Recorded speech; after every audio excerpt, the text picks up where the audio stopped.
तर मुंबई आणि उपनगरांमध्ये सुरू असलेल्या या पावसामुळे गायमुख ते मीरा रोडकडे जाणाऱ्या रस्त्यावर देखील वाहतूक कोंडी झाली आहे। गायमुख घाटामध्ये जड वाहनं ही पावसामध्ये अडकलेली आहेत, तर चेना गावच्या परिसरामध्ये देखील रस्त्यावर मोठ्या प्रमाणावर पाणी भरलंय।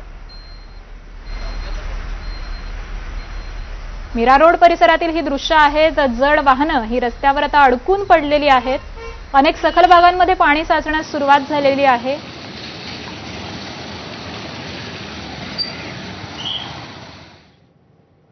पुढची बातमी पाहूयात।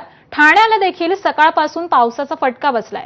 ठाणे ते बोरिवली, मीरा रोड, वसई, गुजरात महामार्गावर जाणाऱ्या या वाहनांना मोठ्या प्रमाणावर फटका बसलाय। गायमुख घाटानंतर आणि वर्सोवा ब्रिजच्या अलीकडे छोट्या मोठ्या गावच्या बाहेर रस्त्यावर पाणी साचण्यास सुरुवात झाली आहे। करपे कंपाऊंडच्या ठिकाणी देखील मोठ्या प्रमाणात पाणी साचलंय। वाहतूक विभागाकडून पाण्यात अडकलेल्या रिक्षा आणि तसेच इतर वाहनं देखील काढण्याचं काम हे सध्या सुरू आहे।